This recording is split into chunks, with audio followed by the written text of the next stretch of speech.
us at Lincoln Corner for this exciting speaker session organized by Women in Engineering ITU in collaboration with IIT on Campus ITU Lahore and Lincoln Corners, Pakistan. We are thrilled to welcome today Fatma Ehsan, a computer engineering student at ITU and a 5-star Fiverr seller with over 2 years of freelancing experience. Today, she will be sharing her journey from student to freelancer and giving us valuable insights on how to kickstart your early career. Let's give her a warm welcome.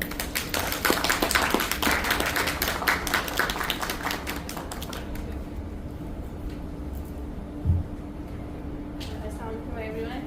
First of all, thank you so much for coming. I was not expecting कि इतने ज़्यादा लोग आ जाएंगे, but yeah, thank you so much. And I would first of all specifically like to thank Ifra for always pushing me and motivating me कि हमें ये session लाजमी करवाना चाहिए. So इस सेशन के अंदर हम लोग ज़्यादा ये बात नहीं करेंगे कि अकाउंट की क्रिएशन कैसे होती है, स्टेप्स क्या फॉलो करने होते हैं. हम लोग एक जेनेरिक बात करेंगे कि एक सक्सेसफुल फ्रीलांसर और एक अनसक्सेसफुल फ्रीलांसर में क्या फ़र्क है. क्योंकि जहाँ तक बात है कि आपने अपनी प्रोफाइल कैसे क्रिएट करनी है, आपने अपनी गिग कैसे क्रिएट करनी है, उस पर हम थोड़ी बहुत बात करेंगे, बहुत ज़्यादा डेप्थ में नहीं जाएंगे बिकॉज उसके ऊपर ऑलरेडी आपको यूट्यूब के ऊपर थाउजेंड्स ऑफ ट्यूटोरियल्स मिल जाएंगे. So let's get started.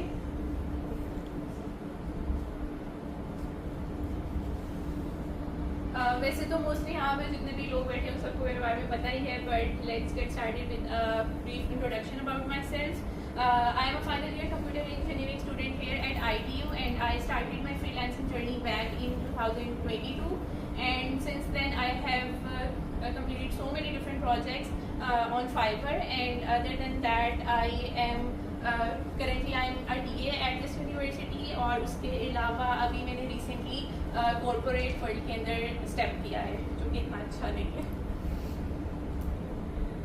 Okay, so moving forward सबसे पहले ब्रीफली थोड़ा सा मेरे जर्नी के बारे में बात कर लेते हैं.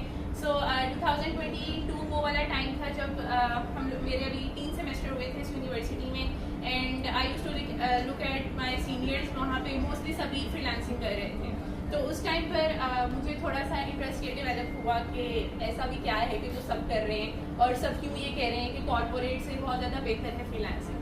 सो तब मैंने थोड़ी सी रिसर्च स्टार्ट की एंड आई थॉट कि मैंने ऊप और डीएसए पढ़ ली है तो अब सारी C++ तो मुझे ही आती है, तो हम लोग को फ्रीलांसिंग कर लेनी चाहिए. तो मैंने एक बेसिक सी अपनी गिग क्रिएट की ऑन फाइवर, और फिर उसके बाद मिजरेबली मैं उसके अंदर फेल हुई बिकॉज सिर्फ एक लैंग्वेज आ जाने से आप जो है वो फ्रीलांसर नहीं बन सकते. सो फिर उसके बाद मैंने अर्ली 2023 के अंदर थोड़ी मजीद स्किल्स सीखी, थोड़ा प्रोफाइल सेटअप पर काम किया and everything, and then mid 2023 was a time जहाँ पे I was earning more than a corporate can ever offer to a student. उसके बाद 2024 तक ये चलता रहा. 2025 में अभी रिसेंटली मैंने फ्रीलांसिंग को थोड़ी देर के लिए ख़त्म करके कॉर्पोरेट स्टार्ट की है जस्ट टू गेन एक्सपीरियंस के इंडस्ट्री में बेसिकली काम किस तरह से हो रहा है. मूविंग फॉरवर्ड, सबसे पहली बात तो ये आ जाती है कि आपको एज अ स्टूडेंट फ्रीलांसिंग की क्यों सबसे बेस्ट ऑप्शन है. तो जैसे कि हमारी सारे दिन क्लासेस हो रही होती हैं, हम सुबह से शाम तक क्लासेस हो रही होती है, बीच में कभी कभी कुछ फ्री स्लॉट्स होते हैं. तो सबसे पहली चीज़ इज़ द फ्लेक्सिबिलिटी, कि आपके पास प्योर फ्लेक्सिबिलिटी है कि आप अपने टाइम को चंक्स में डिवाइड करके जिस तरह मर्जी काम कर सकते हो. आप चाहो तो आपका फ्री स्लॉट है, आप 1.5 आवर्स में काम कर लो, आप चाहो तो आप रात को काम कर लो, आप जैसे भी करके कर सकते हो. और आप क्लाइंट के साथ खुद से डील करते हो इस बात से कि मैं इस टाइम पे मीटिंग रखना चाहता हूँ या मैं इस टाइम पे काम करना चाहता हूँ. तो एक सबसे पहली बात is the flexibility. And second thing is के डॉलर की जब कन्वर्जन होती है पाकिस्तानी रुपीज़ में, सो वो काफ़ी अच्छी कन्वर्जन हो जाती है कंसीडरिंग कि पाकिस्तान में हमेशा डॉलर की जब कन्वर्जन होती है तो रेट काफ़ी हाई रहता है. So this is like very real income while studying. And then आपका portfolio experience in the sense अच्छा होता है कि आप ग्लोबली बहुत ज़्यादा डिफरेंट कंट्रीज़ के लोगों के साथ कोलैबोरेट करते हो.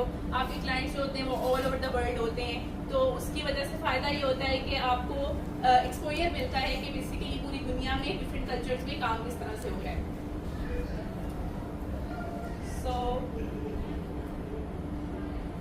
सबसे पहले ये कि अब आपको पता चल गया अच्छा फ्रीलांसिंग कुछ होती है, डॉलर्स में पैसे आते हैं, पूरी दुनिया के लोगों से काम भी करते हैं हम लोग एंड एवरीथिंग। अब आपको बेसिक चीज़ें चाहिए क्या? सबसे पहले ये डिसाइड करने से पहले कि आपने किस प्लेटफॉर्म पे काम करना है, आपने क्या काम करना है, उससे पहले कुछ प्री रेक्विजिट्स हैं इसके जो कि आपको फॉलो करने हैं। तो सबसे पहली चीज़ इज़ द रियल स्किल। मेरे वाली हरकत नहीं करनी कि OTA से आती है फ्रीलांसिंग स्टार्ट कर लेते हैं, ऐसे नहीं होता। हाँ, अगर आपको OTA से इतनी अच्छी आती है कि आपको लगता है कि अगर 20 लोग बाहर OTA का काम करें आप उनसे बेहतर कर सकते हो, then you should start doing that. लेकिन उसके अलावा अगर आपको अपनी डिग्री के अंदर ऐसी चीज़ें ढूंढनी चाहिए, ऐसी डोमेन आपको ढूंढनी चाहिए जिसमें आपको लगता है कि आपसे बेहतर काम कोई नहीं कर सकता। जैसे मेरे केस में वेब डेवलपमेंट मुझे पसंद नहीं है, पता नहीं मैंने क्यों तब सोचा कि मुझे कर लेनी चाहिए, लेकिन मुझे तब वो पसंद नहीं थी। इसी वजह से ना मुझे कभी मेरी प्रोफाइल के ऊपर कोई ऑर्डर आया, कुछ भी नहीं हुआ, वो बहुत बुरा गया वो सारा एक्सपीरियंस। पहली चीज़ इज़ कि आपको रियल स्किल ढूंढनी है अपने लिए। Second thing is the basic setup. आपके पास एक अच्छा लैपटॉप ना भी हो, एक एवरेज लैपटॉप होना चाहिए। आपके पास इंटरनेट कनेक्शन बहुत अच्छा होना चाहिए, बिकॉज एक दफ़ा मेरे साथ ऐसे हुआ था कि तब पता नहीं क्या हुआ था, पाकिस्तान में शायद वो शार्प ने इंटरनेट वाली केबल को ना काटी करती थी, तो तब ये हुआ था कि हमारा ना इंटरनेट नहीं आ रहा था। तो मेरे पास पैकेज नहीं था एट दैट टाइम, तो मैं किसी क्लाइंट से बात कर रही थी, was a client from Saudi Arabia, और बीच में इंटरनेट चला गया और कॉल कट ऑफ हो गई। तो फिर मैंने उससे कहा कि हम मैसेज पे डिस्कस कर लेते हैं एवरीथिंग। तो ही वाज लाइक कि नहीं, तुम पाकिस्तानी भी इंटरनेट कभी भी नहीं आता, तो मैंने ऑर्डर प्लेस नहीं करना। सो this is the basic setup that you need. ये होना चाहिए आपके पास, वरना आपके ऑर्डर जो है ना वो थोड़ा ऊपर नीचे हो जाता है साहब। And other than that, strong profile and patience. अच्छा, पेशेंस पे बात करूँगी। कंसिस्टेंसी आपको बहुत ज़्यादा चाहिए, क्योंकि वहाँ पे इतना ज़्यादा क्राउड है ना, जब आप जाते हो फाइवर के ऊपर या अपवर्क के ऊपर कहीं भी जाते हो, वहाँ पे क्राउड बहुत ज़्यादा है, बहुत ज़्यादा लोग हैं जो आप जैसी सेम सर्विस वहाँ पे दे रहे होंगे, तो वहाँ पे नोटिस होने में थोड़ा सा आपको टाइम लग जाता है। मेरा पहली गिग जो थी वो फेल हो गई थी, उसमें कोई ऑर्डर नहीं आया था। जो मैंने सेकंड गिग बनाई थी दोबारा चीज़ें इम्प्रूव करके, उसमें मुझे पहला ऑर्डर 4 महीने बाद आया था। कैसे आया था वो भी मैं आपको आगे बताऊंगी कि उसके लिए आपको क्या क्या स्टेप्स फॉलो करने होते हैं। So patience is the key. Okay, so basically मैंने फाइवर पे फ्रीलांसिंग की है, तो आज हम लोग ज़्यादा बात फाइवर के बारे में ही करेंगे, और स्टूडेंट्स के लिए ज़्यादा बेहतर भी फाइवर ही है, क्योंकि अपवर्क के ऊपर बहुत बड़े लेवल के प्रोजेक्ट्स आ रहे होते हैं आप, और वो लाइक 2-2 साल के कॉन्ट्रैक्ट्स होते हैं, आप उसको पढ़ाई के साथ मैनेज करना आपके लिए थोड़ा सा मुश्किल हो जाता है। तो हम लोग फाइवर के बारे में बात करेंगे कि स्टूडेंट्स के लिए फाइवर किस तरह से बेहतर है। पहला पॉइंट जो लिखा है मैंने, ये मुझे बिल्कुल पसंद नहीं है कि फाइवर जो है वो 20% अपनी फी डिडक्ट करता है। लाइक अगर किसी बंदे ने आपको $20 का ऑर्डर प्लेस किया है, तो आपको उसमें से $16 मिलेंगे, क्योंकि बाकी जो होती है वो फाइवर की अपनी प्लेटफॉर्म फी है। एंड उसके बाद ये है, लेकिन ये भी कॉस्ट सेटअप कोई भी जो सेटअप कॉस्ट है वो कोई भी नहीं है। अगर आपने अकाउंट बनाना है और आपने वहाँ गिग की रेट, अच्छा मैं बार बार गिग का वर्ड बोल रही हूँ, गिग इज बेसिकली वो सर्विस होती है जो आप सेल कर रहे होते हो। इतना तो आई गेस सब लोग यहाँ पे फेमिलियर है ना कि गिग क्या चीज़ होती है फाइवर। सही। और उसके बाद अर्निंग्स एंड विड्रॉल में ये होता है कि आप अगर आपने एक ऑर्डर कंप्लीट कर दिया है, आप 14 दिन बस बैठ के देखो कि वो डॉलर्स वहाँ पे पड़े हुए, वो पैसे आप निकलवा नहीं सकते। और 14 डेज बाद आप विड्रॉ करते हो। हमारे पाकिस्तान में यहाँ पे फाइनेट चलता है। एक और अच्छी चीज़ जो मैं आपको बताना चाहती हूँ कि आप लोग जैज़ कैश यूज़ कर सकते हो इसके साथ, क्योंकि उसके अंदर फाइनेट जो है वो इंटीग्रेटेड है। वो भी एक चीज़ है कि 20% वो कटेगा, एंड देन आप जब विड्रॉ करते हो तो तब भी फाइनेट की भी कोई आई गेस अराउंड $4 वो भी फी उसकी डिडक्ट होती है। एंड उसके अलावा अच्छी बात ये है कि ग्लोबल मार्केट प्लेस है, लेकिन इसमें जो इम्पॉर्टेंट चीज़ है वो ये है कि प्रोफेशनलिज्म मैटर्स अ लॉट। ठीक है, आप अपना टिपिकल पाकिस्तानी बिहेवियर लेके फाइवर पे नहीं जा सकते, आपको ऑर्डर्स नहीं मिलेंगे। लाइक इस चीज़ को कैजुअली जो लोग लेते हैं ना, मैंने बहुत सारे स्टूडेंट्स देखे कि वो कहते हैं कि हम जाके कैजुअली बात कर रहे थे क्लाइंट के साथ, तो उन्होंने हमें रिस्पॉन्ड नहीं किया। ये चीज़ हमने नहीं करनी होती, क्योंकि जो क्लाइंट्स होते हैं ना फ्रॉम लाइक जैसे US वगैरह के क्लाइंट्स होते हैं, वो आपसे ये एक्सपेक्ट कर रहे होते हैं कि आप बहुत ज़्यादा प्रोफेशनलिज्म शो करेंगे, और आप जो बात करेंगे उसके बारे में आपको बहुत ज़्यादा अच्छा नॉलेज भी होगा। ओके, अब हम बात करते हैं कि मुझे तो बहुत सारी चीज़ें आती हैं, मुझे करना क्या चाहिए फाइबर के ऊपर। So this term is known as niche clarity. So सबसे पहले अकाउंट क्रिएट करने से पहले, गिग बनाने से पहले जो चीज़ आपको पता होनी चाहिए वो ये है कि आपको किस नीश में काम करना है। अब नीश हमने कैसे डिसाइड करनी है अपनी, आपने जाना है फाइबर के ऊपर, आपने जाके ट्रेंड्स देखने हैं। लाइक आज से 6-7 साल पहले लोगो मेकिंग का काम बहुत ज़्यादा होता था, लोग बहुत ज़्यादा करवाते होते थे और बहुत लोग आते थे अपनी कंपनीज के लोगो बनवाते थे। अब नहीं बनवाते, क्यों नहीं बनवाते? क्योंकि AI बहुत ज़्यादा आगे, वो ये काम ऑलरेडी कर देता है आपका। सो आपने क्या देखना है कि जैसे मुझे बहुत सारी चीज़ें आती हैं, मुझे वेब डेव आता है, मुझे टेक स्टैक आता है, लेकिन मुझे तो ये भी अच्छा लग रहा है कि आजकल AI ML बहुत ज़्यादा चल रही है, तो मुझे वो कर लेनी चाहिए। लेकिन मैंने तो एम्बेडेड सिस्टम्स भी पढ़ी है, तो मुझे क्या करना चाहिए? सो आपको कोई ऐसी स्किल अपनी उठानी है जो कि आपको लगे कि अगर आप इसमें एक्सेल करो तो आप अपने इस सर्विस को बहुत अच्छा बाहर जाके सेल कर सकते हो। सो 2023 में जब मैंने ये चीज़ सोची तो मुझे आइडिया हुआ कि मैटलैब का सब लोगों को पता है। सो मैटलैब एक टूल है, मुझे लगा कि इसको मैं सीख सकती हूँ। अच्छा, तो मैंने क्या किया, मैंने 1-2 कोर्सेज किए उसके ऊपर, फिर हमारे इधर कुछ कोर्सेज आ गए यूनिवर्सिटी में, हमने उसमें पढ़ा, सिग्नल्स एंड सिस्टम्स पढ़ा एंड एवरीथिंग पढ़ा। तो आई थॉट कि this can be one thing जो कि मैं अच्छी कर सकती हूँ। तो फिर मैंने वो चीज़ चूज़ की। तो नीश क्लैरिटी आपको इस तरह, फिर मैंने वो चूज़ करने से भी पहले मैं गई फाइबर के ऊपर, मैंने वहाँ पे जाके अपनी बायो प्रोफाइल खोली, मैंने वहाँ पे जाके डिफरेंट कीवर्ड सर्च किए, मैटलैब प्रोग्रामिंग सर्च किया, सिग्नल्स एंड सिस्टम सर्च किया, सिग्नल प्रोसेसिंग सर्च किया।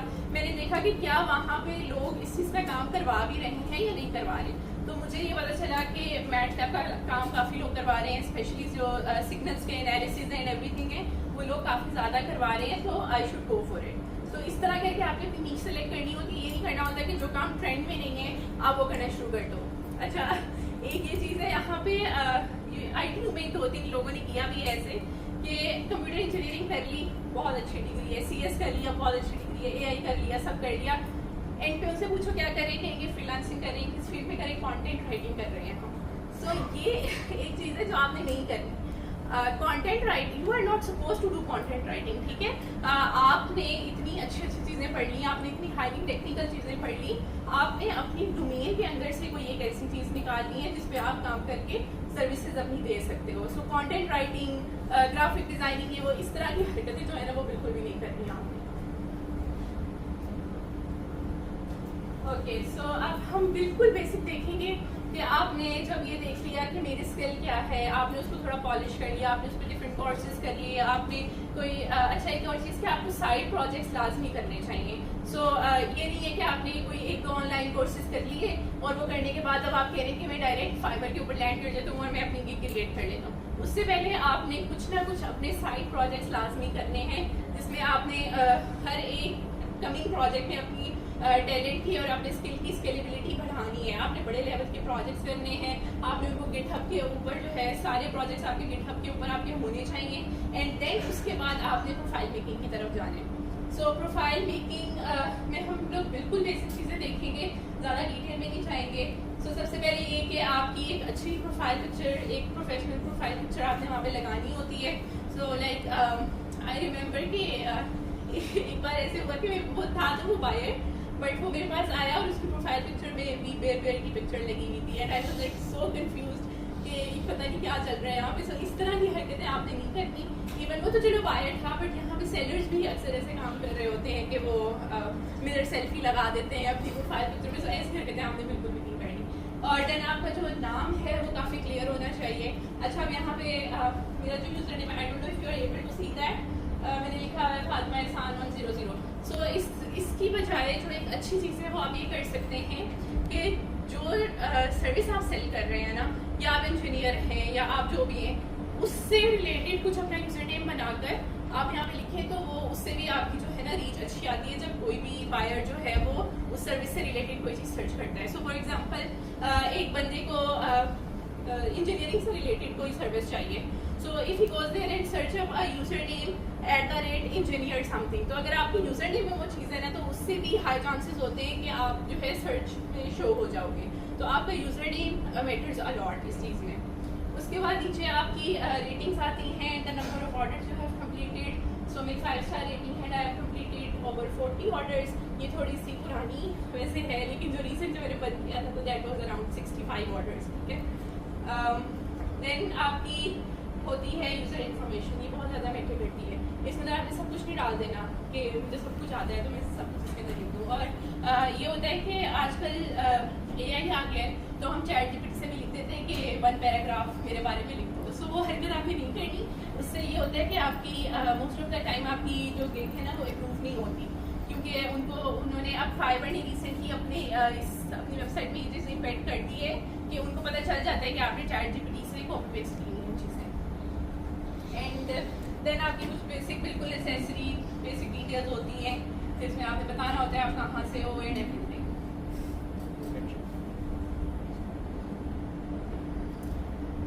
ओके, एंड उसके बाद आपकी लैंग्वेजेस जो होती हैं बहुत मैटर करती हैं। अगर आपको उर्दू है, उर्दू तो हमें सबको आती है, तो आपको वो ऐड करनी तो है ही। उसके अलावा you must be very fluent in English, ठीक है। मैं ये नहीं कह कि आप बहुत हाई वोकैब हो, बहुत अच्छा आपका एक्सेंट हो ये वो, लेकिन आपको फ्लुएंसी से बात करनी आनी चाहिए, क्योंकि नॉर्मली ये होता है कि जब थोड़ा बड़ा प्रोजेक्ट होता है ना तो क्लाइंट टेक्स्ट की बजाय वो ये चाहते हैं कि हम मीट सेशन करें या हम जूम सेशन करें। तो ये भी मैं आपको बताऊँगी वैसे कि कौन से सेशन करने हैं और कौन से नहीं करने। तो उसमें वो इंग्लिश में ही होता है, जहाँ से भी बंदा आएगा वो इंग्लिश में बात करेगा। अब आपने अपने जो बायर आया, ये जो क्लाइंट आया ना, आपने उससे नहीं ये एक्सपेक्ट करना कि उसकी इंग्लिश बड़ी अच्छी होगी और वो मुझे सारी बातें समझा देगा। आपको खुद को इतना अच्छा होना चाहिए कि आप जो उसकी भी कन्फ्यूजन है ना वो क्लियर कर दो, क्योंकि फाइवर के ऊपर मोस्ट ऑफ द टाइम जो लोग आते हैं ना उनको नहीं पता होता कि मुझे क्या चाहिए। वो आके आपको बड़ी बेक सी इन्फॉर्मेशन देते हैं कि मुझे ना ये चाहिए, उसके भी मैंने आगे स्क्रीनशॉट डाले हुए बड़े फनी से, वो भी मैं आपको आगे दिखाऊंगी। एंड आपकी जो स्किल्स हैं इसमें भी वो वाली स्किल्स डालें जिसमें आप सबसे ज़्यादा कॉन्फिडेंट हैं और जो सबसे ज़्यादा रेलिवेंट है। सो लाइक अगर आपने सारी सिग्नल प्रोसेसिंग की चीज़ें डाली हुई हैं, मैटलैब डाली है, प्रोग्रामिंग डाली हुई है, आप नीचे लिनक्स डाल दो, OS डाल दो, कोई काम नहीं है उसके साथ, तो वो रेलिवेंट नहीं है। आप यहाँ पे मैंने सारी बिल्कुल रेलिवेंट चीज़ें डाली हुई है, इसमें C++ नहीं डालनी चाहिए थी, C डालनी चाहिए थी, बिकॉज एम्बेडेड में वो यूज़ होती है ज़्यादा, बट ये स्टिल आपको बहुत ज़्यादा रेलिवेंट चीज़ें डालनी चाहिए। माइक्रोसॉफ्ट वर्ड आपको अगर अच्छा आता है तो डालें, क्योंकि होता ये है कि जब आपसे लोग काम करवाते हैं तो वो ये भी एक्सपेक्ट करते हैं कभी कभी कि आप उनको एक प्रोफेशनल सा रिपोर्ट राइटिंग भी करते हैं कि आपने प्रोजेक्ट के अंदर काम क्या किया है। तो उसमें ये होता है कि वो जब देखते हैं कि अच्छा इसने माइक्रोसॉफ्ट वर्ड भी अपनी स्किल्स में डाला हुआ है, तो वो वहाँ से आपको जो है ना ये भी एक्स्ट्रा काम मिलने के चांसेस होते हैं। लाइक आई रिमेंबर एक दफ़ा मैंने एक प्रोजेक्ट किया था, उसके साथ मुझे $20 एक्स्ट्रा सिर्फ इसलिए मिल गए थे बिकॉज उसने कहा, बंदे ने कहा मैंने आपकी स्किल्स में देखा माइक्रोसॉफ्ट वर्ड लिखा हुआ है, तो आप क्या मुझे इसकी रिपोर्ट भी साथ बना के दे सकती हैं। तो ऐसे टेस्ट में बना देते, मैंने उसको बना के दी, उसको इतनी अच्छी लगी कि नेक्स्ट टाइम वो आया और उसकी वजह से सिर्फ यही काम करवाया कि आप बेसिक का कुछ काम था, आप एनालिसिस करके रिपोर्ट ही बना दें, मैं आपको अब $100 देंगी, मैं आपको $100 भी दे दूँगा। सो यार ये चीज़ भी होती है। उसके बाद आ जाती है आपका गिग टाइटल और गिग इमेज। गिग बनाने का तरीका मैं नहीं बताऊंगी इस सेशन के अंदर, वो आप यूट्यूब पे बहुत वीडियोस आप आराम से देख सकते हो उधर से। सो सबसे पहली चीज़ ये कि जब भी किसी बंदे ने क्लाइंट आया है फाइवर पे, उसने आकर कोई भी सर्विस सर्च की है, तो आपकी इस तरह से आपकी गिग आएगी ऊपर। सो उसमें ये कि देखिए 638 रिजल्ट्स हैं, किसी मैटलैब प्रोग्रामिंग सर्च किया 638 result and my gig is on the first number out of 638 results. क्यों है ये फर्स्ट नंबर के ऊपर? सो अगर आप देखें तो जो अगली 3 हैं उन्होंने बहुत जेनेरिक सी, बहुत बेसिक सी बनाई हुई है, और मेरी जो है वो काइंड ऑफ स्टैंड आउट कर रही है, और जो उसका टाइटल है दैट इज एक्सप्लेनिंग वेल कि क्या काम आपको इस गिग के अंदर, अगर आप मेरी सर्विस लेते हैं तो क्या काम आपको इसके अंदर मिलेगा। सो ये चीज़ आपको बहुत मैटर करती है। और जो उसके अलावा आपका गिग का टाइटल होता है वो that starts from I will, then I will do what, वो आपने एक 1 लाइनर सिंपल लिखना होता है, तो वो आपका बहुत ज़्यादा कंसाइज होना चाहिए और एग्जैक्ट टू द पॉइंट होना चाहिए कि आप क्या काम, अगर ये सर्विस लेंगे तो आप क्या काम करके देंगे क्लाइंट को।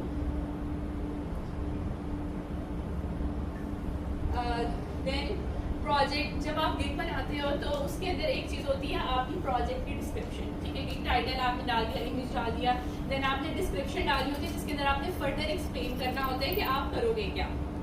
अब हम देखेंगे कि पुअर डिस्क्रिप्शन क्या होती है और वेल रिटन डिस्क्रिप्शन क्या होती है।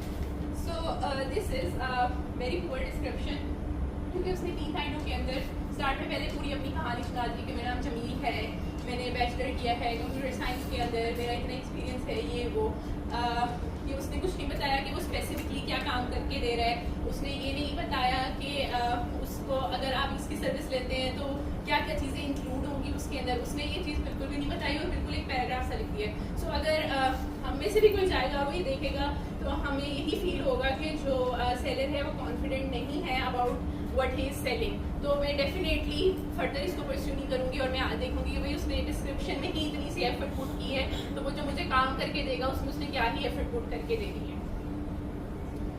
Then this is a well written description.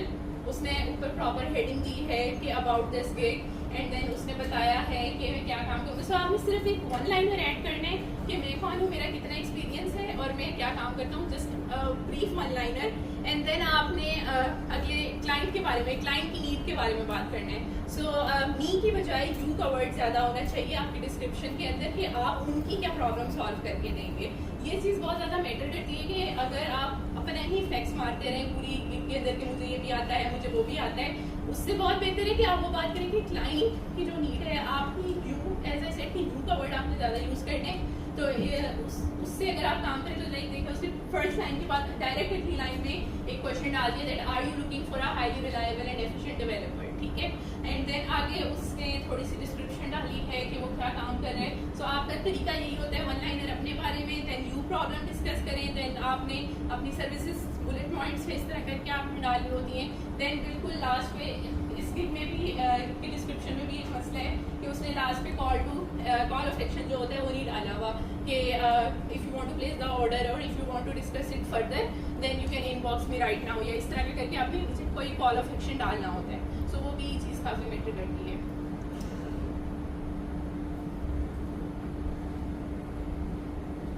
Okay, so fibre के ऊपर अगेन जब आप गिग बनाते हो तो आप डिफरेंट किस्म के पैकेजेस क्रिएट करते हो। अब पैकेजेस क्या होते हैं? पैकेजेस में आपकी सर्विसेज होती हैं कि एक बेसिक सर्विस होती है, देन एक थोड़ी सी स्टैंडर्ड होती है, देन एक प्रीमियम होती है। आप इन सर्विसेज को अपने तरीके से नाम भी दे सकते हो। लाइक मेरे केस में मैंने उनको silver, gold and platinum name दिया है। जो आपकी बेसिक सर्विस होती है उसके चार्जेस कम होते हैं, उसके अंदर आप पहले ही डिफाइन कर देते हो कि मैं इतना इतना आपको काम करके दूंगी। तो इसका फायदा ये होता है कि अगर कोई बंदा इन पैकेजेस में से कोई पैकेज लेता है तो आपको ज़्यादा निगोशिएट नहीं करना पड़ता पैसों के मामले में। आपको उसको ऑलरेडी क्लियर होता है कि ये सर्विस लूँगा तो मुझे ये चीज़ इसके अंदर मिलेगी। सो लाइक पैकेजेस भी काफ़ी ज़्यादा मैटर करते हैं कि आपने ब्रीफली पहले ही बना कर रख देते होते हैं। क्लाइंट की जो वो होती है, क्लाइंट जो लाइक बायर्स होते हैं या क्लाइंट्स होती है उनको फ्लेक्सिबिलिटी मिल जाती है और ज़्यादा अंडरस्टैंडिंग भी मिल जाती है उससे। ओके, सो फाइवर के ऊपर आपकी जो ऐड होती है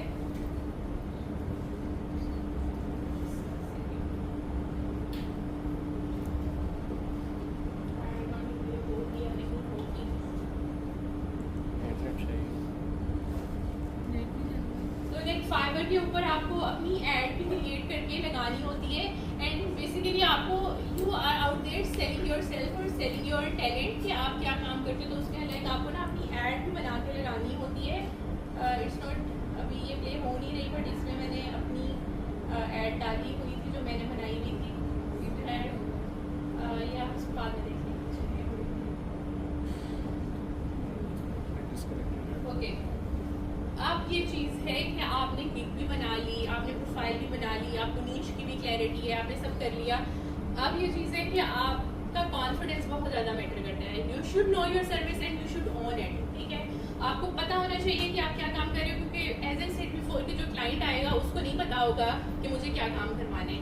सो ये जो पहला स्क्रीनशॉट है, there was a client from India and he came and texted के I want an order system and I was like मेरे पास ये चीज़ें पड़ी हैं, इनको यूज़ करके आपने बनाना है।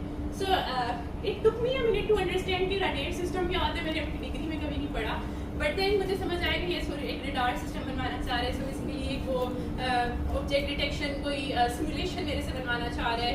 उसके लिए लाइक डिफरेंट सॉफ्टवेयर होते हैं, टिंकरकैड होता है और इस तरह करके डिफरेंट होते हैं। तो वो मेरे से एक ऑब्जेक्ट डिटेक्शन वाला कोई मॉडल बनवाना चाह रहे हैं। तो उस पर आपने उसको क्वेश्चन नहीं करना होता, you just need to say okay what it, and then आपको नीचे एक जो आपकी अंडरस्टैंडिंग हुई है वो आपको उसको टेक्स्ट कर देना होता है कि मुझे आपकी बात से ये समझ आई है, am I going in the right direction. तो फिर उसको भी थोड़ी क्लैरिटी हो जाएगी कि अच्छा उसको समझ आ गई है कि मैं क्या क्या चाह रहा हूँ, तो फिर ही वो आगे रिप्लाई करेंगे। अगर आप इसके मैसेज पे आगे आकर मैं इसको ये रिप्लाई कर देती ना कि मुझे नहीं समझ आ रही कि आप क्या कह रहे हो, तो most probably there are high chances कि वो मुझे ये ऑर्डर प्लेस ना करता, क्योंकि उसको ये होता कि उस बंदे को अपनी सर्विसेज के बारे में ही नहीं पता और ना ही उसके बारे में कॉन्फिडेंट है। सो ये चीज़ होती है। एंड अगले दो स्क्रीन शॉट्स भी लिए कि जैसे बड़ी बहस हो रही थी कि काम ऐसे करना है वैसे करना है, but then he went to his professor and said, and then फिर उसके बाद उसने आके मुझे खुद ही कहा कि नहीं, I think you are going in the right direction. So ये चीज़ होती है, कॉन्फिडेंस होता है कि आप अपनी सर्विस को ऑन करते हो और आपको पता होता है कि आप क्या काम कर रहे हो। सो आप बल्कि क्लाइंट को भी गाइड करते हो कि ये काम है और मैं इस तरह से काम करता हूँ, तो जो आप करवाना चाह रहे हैं वो इस तरह से होगा। अच्छा, इधर तक अभी वैसे किसी को कोई कंफ्यूजन या कोई question? Because I don't want कि मैं यहाँ खड़े होकर पूरी तकरीर करके चली जाऊँ और किसी को कोई चीज़ समझना है, तो I just want to make it like interactive. अगर बीच में किसी को कोई चीज़ समझ नहीं आ रही है, किसी को क्वेश्चन है, तो you guys can just simply raise your hand और हम Q&A भी साथ साथ ही कर लेंगे। अच्छा, सबसे इम्पॉर्टेंट चीज़ जो फाइबर के ऊपर आपने याद रखनी है वो ये है कि फाइबर के ऊपर कभी भी अगर कोई बंदा आपके पास आता है और आपको ये कहता है कि मेरी असाइनमेंट कर दो या मेरा क्विज कर दो, आपने उसको फॉरन रिपोर्ट, स्पैम, जो भी मैक्सिमम चीज़ें आप कर सकते हो आपने सब कर देना है उसके साथ, ठीक है। और उसके अलावा एक और बहुत ज़्यादा इंपॉर्टेंट चीज़ है कि अभी वैसे फाइबर को ऐड चली नहीं, लेकिन मैंने वो भी बताना था कि जब भी फाइबर के ऊपर किसी से बात हो और कोई क्लाइंट आपको ये कहे कि अपनी ईमेल शेयर कर दें या फिर हम ईमेल के थ्रू कांटेक्ट कर लेते हैं या फिर अपना फ़ोन नंबर शेयर कर दें या इस तरह का कुछ भी, तो आपने उसको ये चीज़ बिल्कुल भी नहीं, इस तरह के टेक्स्ट कोई आए भी तो आपने फ़ौरन उसको रिपोर्ट कर देना है, क्योंकि लाइक फाइबर की ये पॉलिसी है कि मुझे नहीं पता था, इसकी वजह से मेरा एक अकाउंट बैन भी हुआ था। सो लाइक फाइबर की ये पॉलिसी है कि आप किसी की असाइनमेंट, किसी का होमवर्क नहीं करके दे सकते। सेकेंड चीज़ ये, अगर कोई ऑल्टरनेट कोई वर्ड यूज़ कर लेते हैं ना कि मेरा प्रोजेक्ट है, बट आप प्रोजेक्ट खोलो तो अंदर उसकी असाइनमेंट होती है कि उसका मिड टर्म एग्जाम होता है, बट उसने स्पेसिफिकली वर्ड नहीं यूज़ किया होता वो वाला, तो फिर आप उसको सॉल्व करके दे सकते हो वो। लेकिन वैसे आपको करने नहीं चाहिए इस तरह असाइनमेंट्स वगैरह सॉल्व करने, तो वैसे काफ़ी की है, बट मैं एक्सपीरियंस से आपको ये कह रही हूँ आपको नहीं करके देनी चाहिए इस तरह की ना। सो या आपको किसी को अपनी पर्सनल डिटेल्स नहीं शेयर करनी, कोई अपनी शेयर करे तो आपने फ़ौरन से उसको रिपोर्ट कर देना है, और उसके अलावा कोई असाइनमेंट को जिसका नाम दे तो आपने फ़ौरन उसको ब्लॉक कर देना है, रिपोर्ट कर देना है। और उसके अलावा एक ये चीज़ बहुत ज़्यादा मैटर करती है कि आपने सिर्फ तब ऑफर क्रिएट करनी है जब आप कॉन्फिडेंट हो कि आप ये प्रोजेक्ट करके दे सकते हो, क्योंकि जब स्टार्ट में आपको प्रोजेक्ट्स आना स्टार्ट होते हैं ना, तो आपको बहुत होता है कि मैं ये भी प्रोजेक्ट ले लेता हूँ, मैं ये भी प्रोजेक्ट ले लेता हूँ, लेकिन होता ये है कि हर दफ़ा आपका क्लाइंट जो है ना वो सेटिस्फाई नहीं होता, सो उसका आप पे क्या नुकसान होता है आपका। सो ऑफर क्रिएट फाइबर पे लाइक जो UI है ना वो काफ़ी अच्छा बना हुआ है, उसके अंदर चीज़ें आपको खुद ही ऑटोमेटिकली समझ आ जाती है। जब आप लीड क्रिएट कर रहे होते हैं तो भी काफ़ी अच्छा सा उन्होंने लेआउट बनाया हुआ है, वो आपको सारे स्टेप से 1 by 1 आपको लेके चलते हैं, तो आप वो क्रिएट करना काफ़ी आसान होता है आपके लिए। ओके, सो अब हम बात करेंगे इनिशियल इन्वेस्टमेंट के ऊपर और एक्टिव अकाउंट के ऊपर। ये चीज़ मुझे भी थोड़ी अरसे बाद रियलाइज़ हुई थी कि इवन आप फाइबर पे हो या आप अपवर्ड पे हो, आप किसी भी प्लेटफॉर्म के ऊपर हो, आपको इनिशियल इन्वेस्टमेंट थोड़ी सी करनी चाहिए उसके ऊपर, ताकि आपकी प्रोफाइल एटलीस्ट लोगों को नज़र आना शुरू हो जाए। सो इनिशियल इन्वेस्टमेंट में क्या है कि $1 इज़ $281 आजकल, और जो मिनिमम डॉलर चाहिए होते हैं वो होते हैं $5 टू प्लेस एन ऑर्डर। तो अब आपने करना क्या है, आपने अपनी यूनिवर्सिटी में या इधर उधर किसी को ढूंढना है, अपने फ्रेंड्स को या किसी को भी, कि अगर कोई काम करवाना चाहता है, छोटा सा भी कोई काम करवाना चाहता है, इवन कोई अपनी असाइनमेंट भी करवाना चाहता है, एज लॉन्ग एज वो फाइबर पे आके ये ना बोले कि मैं असाइनमेंट करवाना चाहता हूँ, तो आप उनसे कहना है कि ठीक है तुम ना ऑर्डर, मैं तुम्हारा ये काम कर दूंगा, लेकिन तुम ना बस ये करो कि ऑर्डर जो है ना वो फाइबर पे प्लेस कर दो। तो उससे होगा ये कि वो थोड़ी सी इनिशियल इन्वेस्टमेंट होगी। $5 का मतलब ये है कि जो बायर होता है उसको आई थिंक थोड़ा एक्स्ट्रा पे करना पड़ता है, $7 आई गेस पे करना पड़ेगा या इस तरह का कुछ। तो फिर उसके बाद वो ऑर्डर अपना वहाँ पे प्लेस करेगा, आप उसका काम करके दोगे, वो आपको 5 स्टार्स देगा, अच्छी रेटिंग भी हो जाएगी आपकी, अच्छे रिव्यूज़ भी आ जाएंगे। सो इस तरह का एक ऑर्डर प्लेस करना है आपने, फिर इस तरह के फिर आपने कुछ दिन वेट करना है और जाके डेली आपने अपने फाइवर के डैशबोर्ड के अंदर चेक करना है कि आपको क्या क्लिक्स और इंप्रेशंस आ रहे हैं। अगर तो आना स्टार्ट हो गए हैं तो एज ए सेट बिल्कुल स्टार्ट में कि आपको थोड़ा सा पेशेंट रहना है, आपको थोड़ा सा सब्र करना है और फिर आपको देखना है कि 10 दिन 15 दिन गुजरेंगे तो क्या हर गुजरते दिन के साथ मेरे क्लिक्स और इंप्रेशंस बेटर हो रहे हैं या वो वहीं पे हैं। अगर तो वो बेटर होना स्टार्ट हो गए तो there are like high chances कि after a month or so आपको किसी ना कोई बंदा रीच आउट कर लेगा।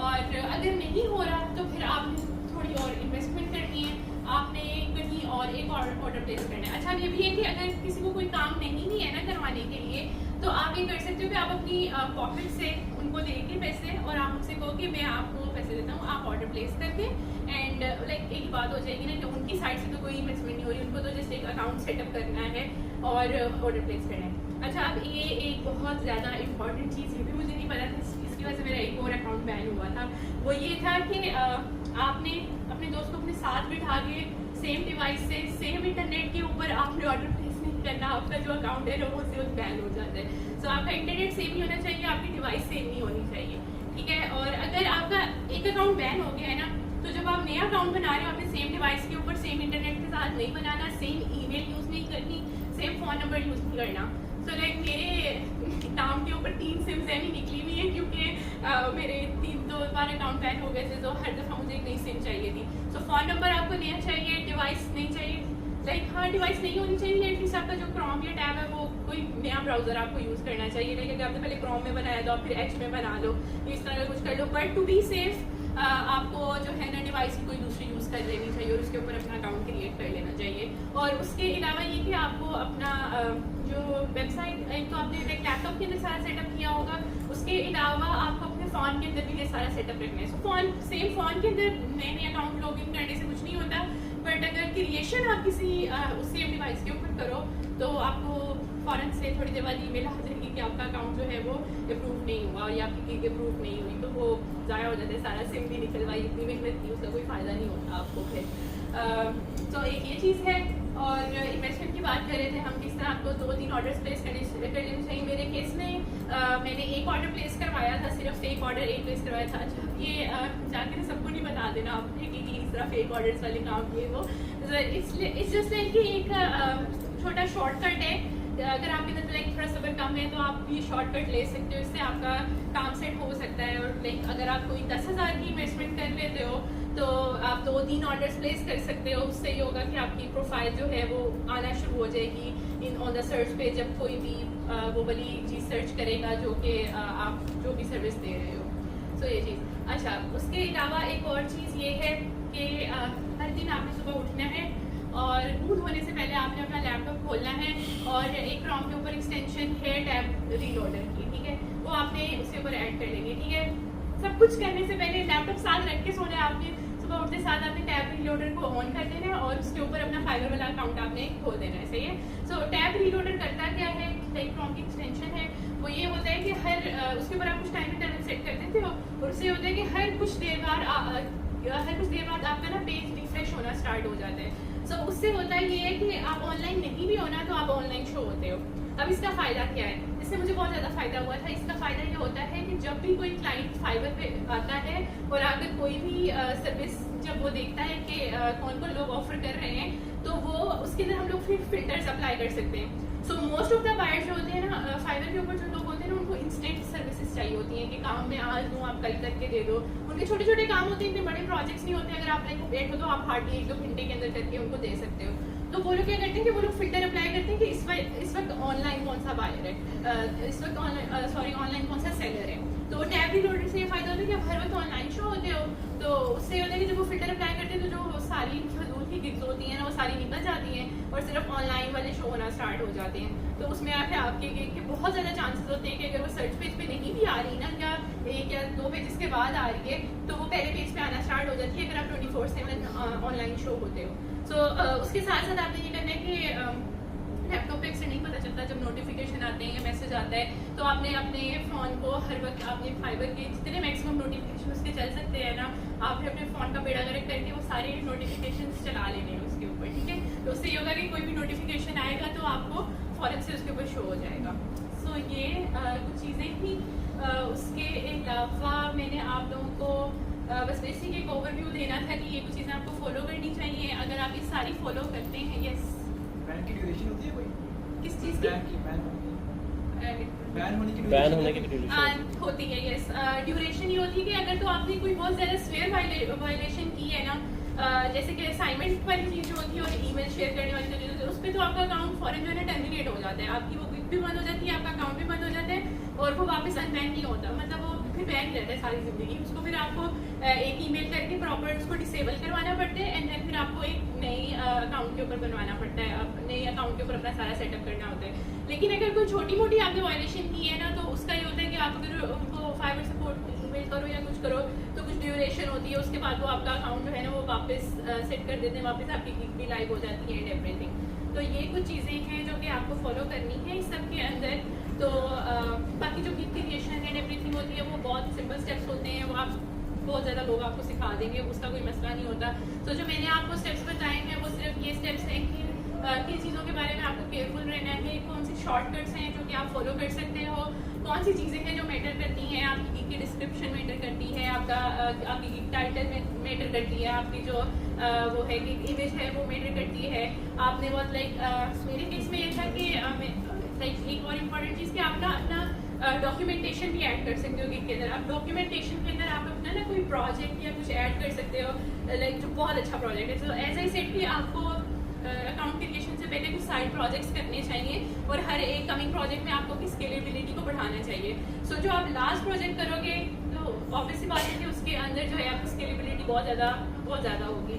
तो आपको वो वाले प्रोजेक्ट की अच्छी सी डॉक्यूमेंटेशन करके वो आपको अपनी फाइबर के ऊपर उसकी भी PDF आपको ऐड करनी चाहिए। और अपनी गिग के अंदर कहीं पे भी ये मेंशन नहीं करना कि फाइबर के अलावा कोई और प्लेटफॉर्म है जिस पे आपको कांटेक्ट किया जा सकता है ना, अपना फ़ोन नंबर या एवरीथिंग ऐसा कुछ भी शेयर नहीं करना। अच्छा, एक चीज़ के बारे में I am not so sure, meet sessions आप कर सकते हो, जूम सेशंस होते हैं, मीटिंग्स आप कर सकते हो क्लाइंट्स के साथ। उनके ऊपर अगर आपकी किसी से बात हो तो आई थिंक सो वो सिर्फ क्लाइंट और बायर के दरमियान में, क्लाइंट और सेलर के दरमियान में होता है, तो उसमें आई थिंक सो आप अपनी कोई डिटेल्स शेयर कर सकते हो, but that is like to risky, आपको नहीं करना चाहिए इस तरह की कोई हरकत। आपको लाइक फाइबर के ऊपर ही ये सारा काम करना चाहिए। और बस ये चीज़ें, क्या आपका कोई क्वेश्चन था?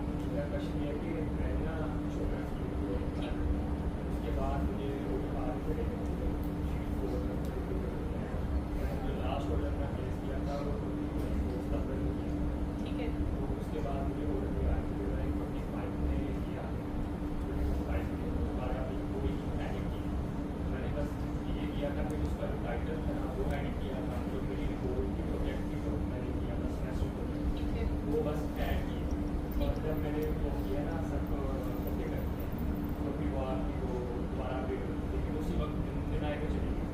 फिर मैंने बाद में रिपोर्ट की थी फाइवर को, तो कह रहे आपकी पॉलिसी वगैरह।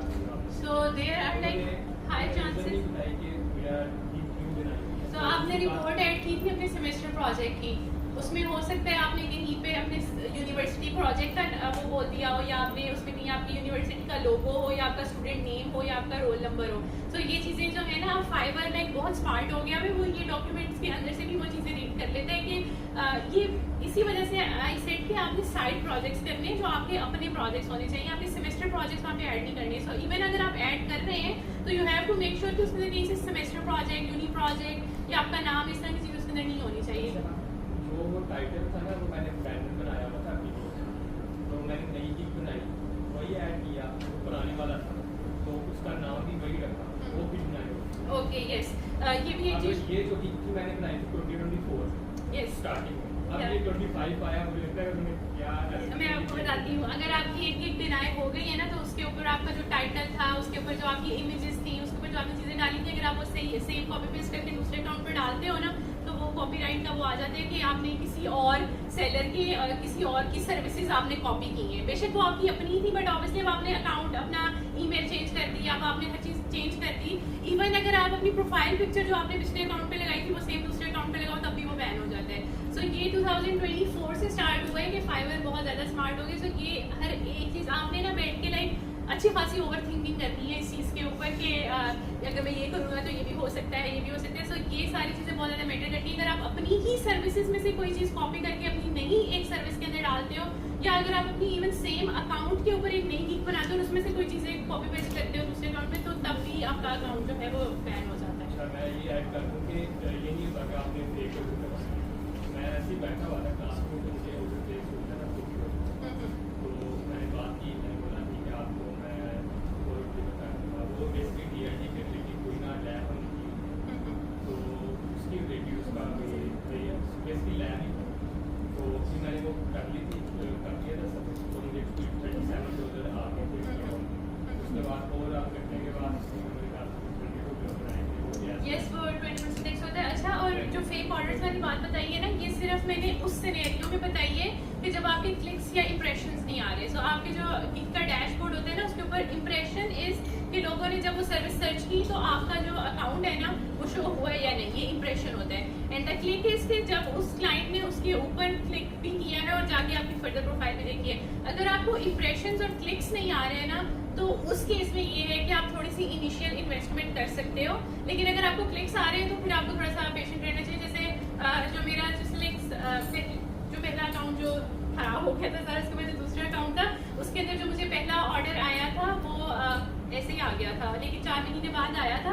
तो मैंने एज आई सेड कि अगर आपका सब्र थोड़ा सा कम है और आप इतना ढीठ नहीं है जितना मैं हूँ, या फिर आपको है कि जल्दी जल्दी चीज़ें होनी चाहिए, तो उस केस में आप ये चीज़ कर सकते हो। वैसे मैं रिकमेंड नहीं करती, लेकिन अगर आपको लगे कि आपको ज़रूरत है और आपको अभी ही स्टार्ट करना है ये सब कुछ, तो फिर उस केस में आप थोड़ी सी इन्वेस्टमेंट कर सकते हो।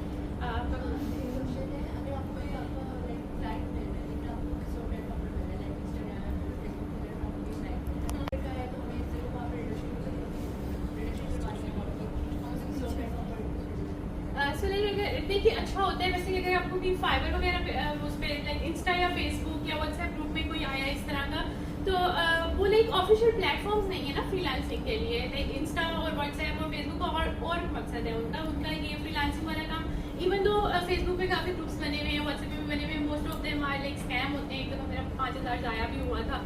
सो लाइक वो उससे बहुत बेहतर होता है कि उनसे को कि अगर आप सीरियस हो ना, तो आप कुछ भी नहीं करना होता, बायर में तो कुछ भी नहीं करना होता, आप कंटिन्यू भी गूगल करते हो और आपका अकाउंट क्रिएट हो जाते हैं और आपको सिंपली जाके ऑर्डर प्लेस करना होता है उसके ऊपर। तो आप उनसे कहो कि अगर आप इतना लाइक आपको पोलाइटली उनसे बात करनी है कि अगर आप इतना कंपनी हैं कि आप फाइबर के थ्रू कर सकते हैं, तो लाइक ये हो जाएगा, एक ऑफिशियली भी चीज़ हो जाएगी और मुझे आपसे कुछ भी नहीं चाहिए, मैं आपका सारा काम करके दूंगी, आपने सिर्फ मुझे 5 स्टार रेटिंग देनी है और मुझे अच्छे रिव्यूज़ देने हैं। तो लाइक अच्छा होता है कि आप ऑफिशियल प्लेटफॉर्म्स जो जिस काम के लिए बने हैं आप उनको उन्हीं कामों के लिए फॉलो करें। हाँ, ये अगर उन्होंने कहा है ना कि मैंने आपसे इंस्टा पे बात की थी, अब मैं इधर आया हूँ, तो ये उसको अपने इंस्टा से समझा के भेजना है कि फाइबर पे जाके ऐसी कोई बात नहीं करनी। और जो लाइक बिल्कुल ही ऐसे होते हैं जिनको कोई ऐसा एक्सपीरियंस नहीं होता, उनको तो आपने ये करना है कि उनको मैसेज भी आपने लिख देना कि ये मैसेज तुम ना बस कॉपी पेस्ट कर दो उधर जाके, तो मुझे मैसेज आ जाएगा। रेफर नहीं करना कहीं पे भी कि मेरी आपसे वहाँ बात हुई थी तो मैं आपको यहाँ ऑर्डर प्लेस करूँ, ये चीज़ें भी रिस्की होती हैं। अकाउंट बैन तो आई गेस तो नहीं होता, बट वो हो जाता है कि 90 डेज के लिए बंद हो गया या इस तरह का कुछ हो गया। सो ये चीज़ें हैं। यस, इन प्लेटफॉर्म्स मोस्टली इंटेंजिबल्स या सर्विसेज बेस्ड हैं। कोई अगर टेंजिबल प्रोटोटाइप की बनाना चाहता है, how does that work platforms? अब थोड़ा सा और एलैबोरेट करो। लेट्स से नॉर्मली हम सॉफ्टवेयर टाइप कर रहे हैं, कुछ सॉल्व करके दे रहे हैं, कोई डॉक्यूमेंट बना कर दे रहे हैं, इस तरह से कुछ बना कर दे रहे हैं जो कि इंटेंजिबल किसी, ठीक है ना। बट लेट्स से मैं गिग बनाना चाहता हूँ जिसमें कोई टेंजिबल प्रोडक्ट या हार्डवेयर है, इस तरह अगर कोई छोटा सा प्रोटोटाइप बनाना है, फिजिकल बोर्ड बनाना है, कोई सर्किट बना कर देना है, how does that work on fibre? अच्छा, सो जैसे कि जैसे पीसीबी डिजाइनिंग है, ये Yes. हार्डवेयर काम है। जैसे हार्डवेयर लाइक कोई किसी प्रोजेक्ट की सर्किट डायग्राम है, ये सारा काम है कि उनको बना के देना है। सो उसमें ये होता है कि जो क्लाइंट्स आते हैं उनको ऑब्वियसली पता है ना कि काम तो ऑनलाइन ही होना है, तो वो आपसे वही काम करवाएंगे जो उनको पता है वो ऑनलाइन हो सकता है। तो पीसीबी डिजाइनिंग के लिए होता है कि आप उनको सारा काम प्रोटीज के ऊपर कर देते हो, आप उनको फाइल्स बना के दे देते हो और फिर बस होता ही है कि आपने उनको डिटेल्स दे देनी होती है कि ये मैंने काम इस तरह से किए, आप इसकी फैब्रिकेशन या कुछ करवाना चाहते हैं, आप लाइक इसको टेंजिबल उसमें लेके आना चाहते हैं, तो आपको ये स्टेप्स इसमें फॉलो करने पड़ेंगे। Other than that what you can do is के अगर कोई कहे ना कि मुझे बनवाएं आप मॉडल, मेरा हार्डवेयर है मुझे यहीं पे बनवाएं, तो what you can do is कि आप उनके साथ वीडियो कॉल पे आ सकते हो, लाइक वीडियो मीट पे आ सकते हो, आप उनको स्टेप बाय स्टेप गाइड कर सकते हो। Like that would be more like कि आप ट्यूटरिंग वो लाइक उनको ट्यूटर कर रहे होगे, लाइक आप उनको टीचिंग वाली चीज़ है वो चीज़ आ जाती है कि आप उनको स्टेप बाय स्टेप समझा रहे होगे, कि वो आपको दिखा रहे होंगे सारा प्रोजेक्ट, और आप उनको कह रहे होगे अब ये तार उठाओ, यहाँ लगाओ, ये करो, तो आप उनको पहले एक कॉम्पोनेंट की लिस्ट बना कर दोगे सारी, उनसे कहोगे कि वो बाय करें, वो करके लाएंगे, देन वो आपको रीच आउट करेंगे। सो वैसे मेरी सजेशन ये है कि इस तरह के काम से थोड़ा सा अवॉइड करना चाहिए, क्योंकि आपको नहीं पता कि जो आपका क्लाइंट है उसमें क्या पोटेंशियल है, वो इतना काम कर भी सकते हैं, बट if उसको तार ही ना लगानी आती पर वही चीज़ ना कि जैसे मैं क्या कि मैं ये चीज़ बनाकर तुम्हें दे दूँगा ना, आई मीन पाकिस्तान और बंदा की हाँ, दुबई वो चीज़ नहीं होती, फिर आप अपनी अगेन पर्सनल डिटेल शेयर कर दोगे ना। सो ये एक थोड़ा सा ब्लॉकर है कि इस तरह के काम आप नहीं करके दे सकते हैं, आप सिमुलेशन बना के दे सकते हो। उसके अलावा जैसे ये टिंकरकैड एक सॉफ्टवेयर है, उसके ऊपर बहुत अच्छी सिमुलेशन बन जाती है, मैंने काफ़ी काम करके भी दिया है टिंकरकैड के ऊपर, लाइक वो डिटेक्शन वाले जो होते हैं, रोबोट्स होते हैं, एवरीथिंग को मैंने उसमें बना के दिए हैं। सो ऑल्टरनेट्स हमेशा होते हैं, जब क्लाइंट्स आपके पास आते हैं तो आपने ये चीज़ उसको क्लैरिफाई करनी होती है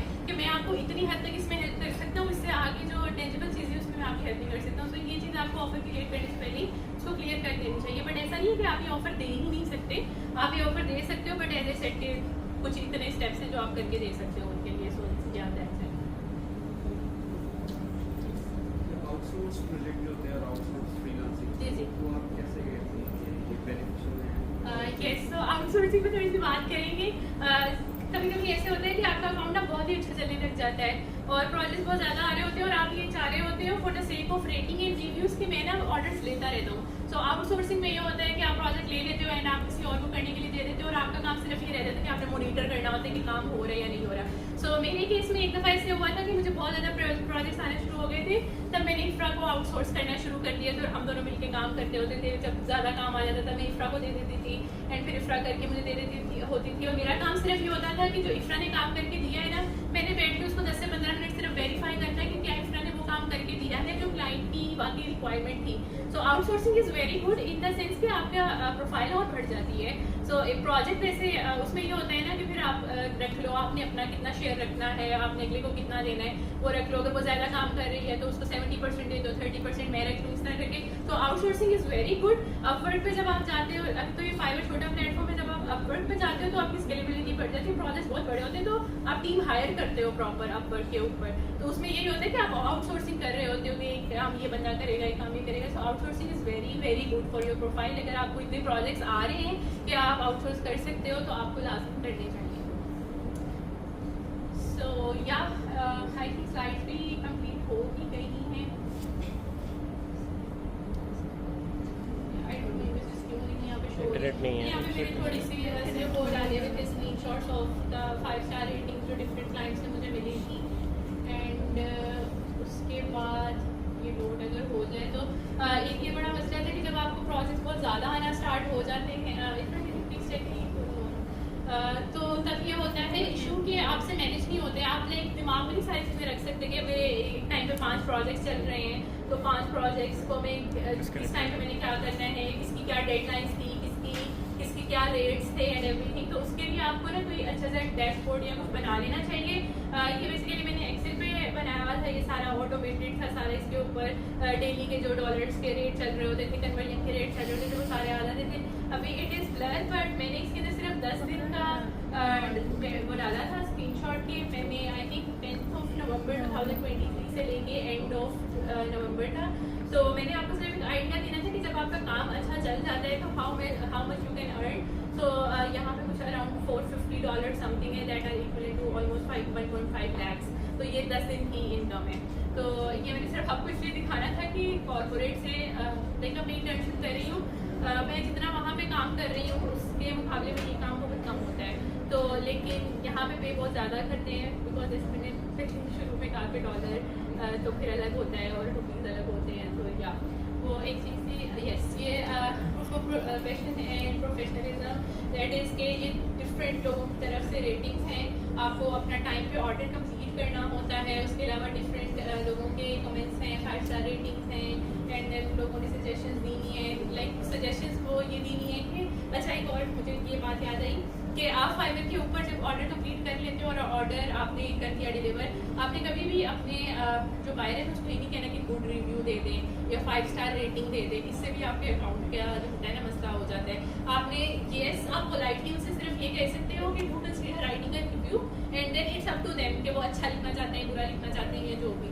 और फाइवर पे एक और चीज़ होती है कि आपने जब भी ऑर्डर डिलीवर करना है ना, तो आपने लास्ट पे ये चीज़ लास्ट में लिखनी है कि अगर आपको कोई रिविजन्स चाहिए ना, तो आप जब ऑर्डर ऑफर क्रिएट करते हो ना, आप उसके अंदर एक रिविजन्स का टैब होता है जो कि आप ऐड कर देते हो कि मैं इस प्रोजेक्ट की 1 या 2 रिविजन्स आपको फ्री में करके दूंगी।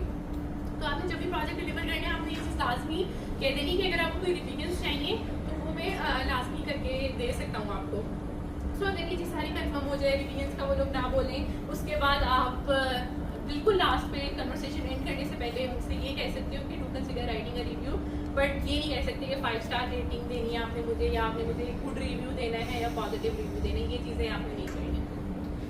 सो ये था and this was just a dashboard. इससे अगर आप डिफरेंट टूल्स के ऊपर कस्टमाइज यूज़ कर सकते हो, आप एक्सेल यूज़ कर लो, लाइक टास्क मैनेजमेंट के बहुत सारे टूल्स होते हैं, वो आपको लाजमी यूज़ करने चाहिए। ये मैंने सिर्फ लाइक फ्रीलांसिंग वाली चीज़ें ऐड की है इसके अंदर, बट एक जेनेरिक आप लोग मेरे टिप है कि जो भी आप काम करते हो ना, उसको आप किसी टूल के थ्रू मैनेज किया करें, rather than writing it on a piece of paper कि मैंने आज ये काम करने, या आप किसी के दिमाग में हो। सिर्फ वो चीज़ें ना बहुत स्कैटर्ड होती हैं, आपको समझ नहीं आ रही होती। जैसे हम स्टूडेंट्स हैं, हम लोग की एक साथ काफ़ी ज़्यादा डेडलाइंस चल रही होती हैं, तो हम लोगों को अभी होता है कि एक दिन में है तो 24 घंटे ही अपने फ्रीलांसिंग भी करूँ, मैं सर्टिफिकेट भी कर रही हूँ, मैं स्टूडेंट भी हूँ, मैं सोसाइटी भी चला रही हूँ, मुझे क्या क्या काम करने। तो उस केस में इट्स वेरी गुड कि आपके पास कोई ना कोई ऐसा टूल होना चाहिए जिसके ऊपर चीज़ें जो है ना वो आपकी सारी मैनेज होनी चाहिए सही तरह से। So yeah, thank you so much. That's it from my side.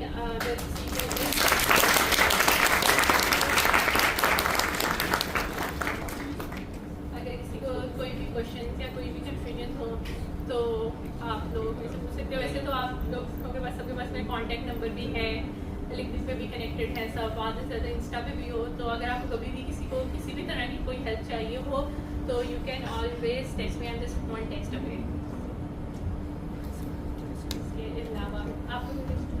Timing के कैसे मैनेज करते हैं आप?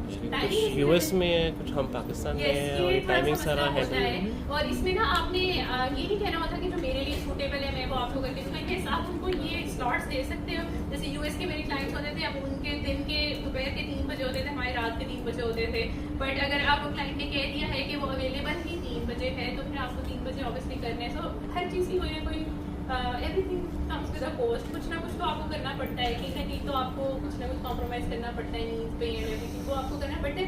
बट मोस्टली ऐसे होते हैं कि जो अच्छे क्लाइंट्स होते हैं ना, वो एक म्यूचुअल टाइम पे एग्री कर जाते हैं। जैसे अगर उनके सुबह के 10 बज रहे हैं, आपके रात के 10 बज रहे हैं, तो that is like a very suitable time for meeting. तो इस तरह का कुछ ना कुछ मैनेज हो जाता है नॉर्मली, इतना मुश्किल नहीं होता है। और टाइम ट्रैकिंग और टाइम कीपिंग किस तरह करते हो? बाद में जो कि पर आवर हिसाब से भी चलते हैं क्या मतलब टाइम ट्रैकिंग? कि मैं इतने घंटे का काम कर रहा हूँ इस तरह से। ये वो भी आप इसके भी डिफरेंट टूल्स होते हैं, आप कुछ ना कुछ यूज नहीं, कर बट सकते like how do you convey to the other person कि मैंने काम उनको नहीं इस चीज़ से लेना देना होता कि आप 3 घंटे काम करो, 4 घंटे काम करो। उन्होंने आपको एक चीज़ बता देनी, आपने मुझे करके देनी है, इसकी कल की डेडलाइन है। आप चाहे तो डेडलाइन से 1 घंटा पहले करके दो, या चाहे आप उसको चंक्स में डिवाइड करके आधे घंटे में करके दो, जैसे भी करके दो। इट्स नॉट उनका कंसर्न नहीं होता, वो उनको बस इस चीज़ से कंसर्न होता है कि जो चीज़ उन्होंने मांगी है वो हम उनको टाइमली डिलीवर करके दें।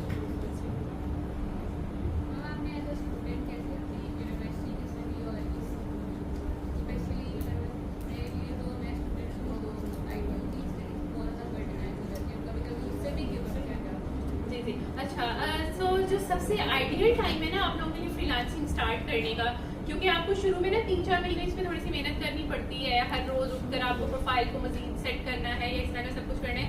तो उसके लिए ये होता है कि जो आइडियल टाइम है ना इसको स्टार्ट करने का वो समर्स है। ठीक है, समर्स में आप 3 महीने आपको ऑफ होता है। अब नॉर्मली कोई छोटी मोटी इंटर्नशिप कर रहे होते हैं, जो आप जिस पॉइंट पे हो तो छोटी मोटी इंटर्नशिप होगी, आप कोई एक्स्ट्रा कोर्स कर रहे होगे, ऐसा कोई चीज़ होगी। तो समर्स में आपके पास बहुत ज़्यादा टाइम होता है, उसमें आप इतना कर सकते हो 3 महीनों में कि आप अपना इतना सेटअप कर लो कि आपको ऑर्डर्स आना स्टार्ट हो जाए। तो जब आपको ऑर्डर्स आना स्टार्ट हो जाते हैं देन यस फिर आपको चीज़ों को थोड़ी सी प्रायोरिटी देनी पड़ती है कि मैंने इस टाइम पे ये काम करना है, इस टाइम पे ये काम करना है। जैसे मेरा ये होता था कि 1.5 आवर का यूनिवर्सिटी में फ्री स्लॉट होता था, मुझे पता था कोई काम नहीं है इसमें, तो I used to go to library और फिर मैं जाकर उधर काम कर लेती थी। तो ये आप पे है कि आप किस तरह कंफर्टेबल हो। अगर आप रात में काम करने में कंफर्टेबल हो, आप रात में कर सकते हो। अगर आप सुबह जल्दी उठ के काम करने में कंफर्टेबल हो, आप तब कर सकते हो। तो इतना निकल आता है टाइम कि आप एक दिन के 2 से 3 घंटे भी अगर आप दो ना इसको, तो वो काफ़ी होते हैं। और 2 से 3 घंटे हम तो ऐसे स्क्रोलिंग वगैरह में ही निकाल देते हैं। सो इस तरह मैंने तो स्टार्ट में थोड़ा मुश्किल लगता है, बट ऑब्वियसली आपको डॉलर भी कमाने हैं, आपको पैसे भी चाहिए, आपको सब कुछ, तो इट्स नॉट दैट मच। आपने जैसा बताया आपको फर्स्ट टाइम 4 मंथ बाद मुझे पहला ऑर्डर आया था। उससे पहले वाली जो मेरी प्रोफाइल थी वो नहीं चल रही थी। तो मेरे कोई बात बताइए कि इसमें आपको काफ़ी पेशेंस चाहिए। आप ये नहीं कह सकते कि आपने आज ऑर्डर प्लेस किया है तो आपको कल ही आ जाएगा। बट ये मुझे तो जैसे पता ही नहीं था ना कि ऑप्टिमाइजेशन की क्या स्ट्रेटजीज हैं, आपकी अच्छी प्रोफाइल कैसे सेटअप होती है, एवरीथिंग। जब आपको जैसे मैंने जो आज आपको टिप्स एंड ट्रिक्स बताई हैं, जो मैंने आपको इंपॉर्टेंट शॉर्टकट्स बताए हैं, जो डिजाइन बताई हैं, अगर आप उनको फॉलो करते हो तो 2 से 3 महीने में आपको आराम से ऑर्डर आना स्टार्ट हो जाते हैं। कंसिडरिंग जो आपने नीश सेलेक्ट की है, जो आपने टॉपिक सेलेक्ट किया है, जो आपकी जो सर्विस है आपकी, उसकी डिमांड चल रही है। एक्सपर्ट एज इन 100% आपको नहीं आनी चाहिए, बट आपको इतनी आनी चाहिए कि अगर आप 20 लोग और बाहर ये काम कर रहे हैं तो आप सिंपल एक 21st पर्सन ना बन जाओ। वहाँ पे जाके इतना होना चाहिए कि आपको स्टैंड आउट एटलीस्ट करना चाहिए, और आपकी प्रोफाइल में इतना शो होना चाहिए कि आपको आप बाकी जो कर रहे हो वो आपको आता भी है। बाकी स्किल जो है वो आपकी साथ साथ डेवलप होती रहती है जैसे आप काम करते हो। इस तरह हो जाता है।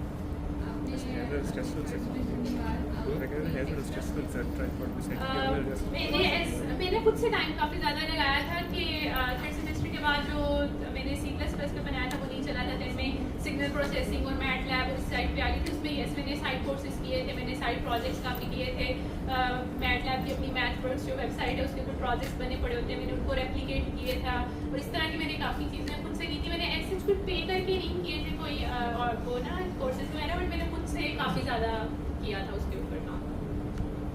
यस ये कैसे सर्च करेंगे कौन सी फील्ड्स की डिमांड है और कौन सी हमें करना चाहिए? अच्छा, आपने ना एक पेपर लेना है, आपने एक पेन लेना है, आपने लिखना शुरू करना है कि आपको क्या काम आता है, ठीक है। और वो काम लिखना है जो आपको वाकई आता है, ये नहीं कि जो मुझे थोड़ा बहुत आता है। वो काम जो आपको लगता है कि इसके अंदर मैं अच्छा एक्सेल कर सकता हूँ, आपने उसकी एक लिस्ट बनानी है। एंड देन आपने 1 बाय 1 उनको जाके सर्च करना है ऑन फाइवर, और फिर आपने देखना है कि क्या उस पर रिसेंटली लोग ऑर्डर्स प्लेस कर रहे हैं।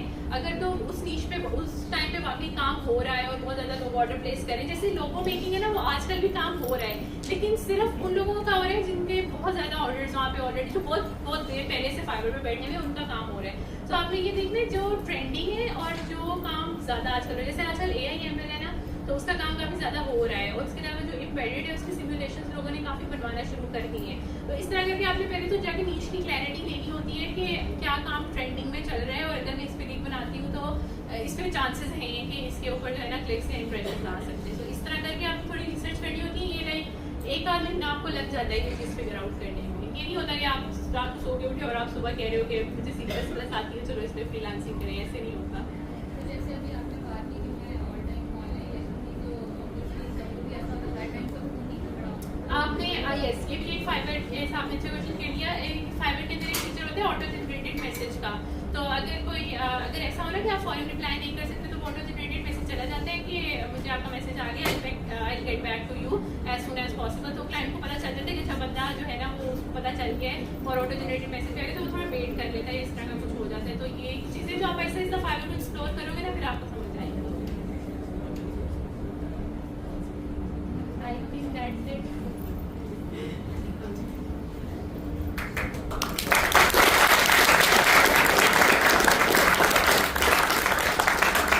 Thank you so much, Fatma, for such an insightful and inspiring session. To formally conclude today's session, I would now like to invite Ifra Batul, chairperson of YITU, to please come forward and present our token of appreciation.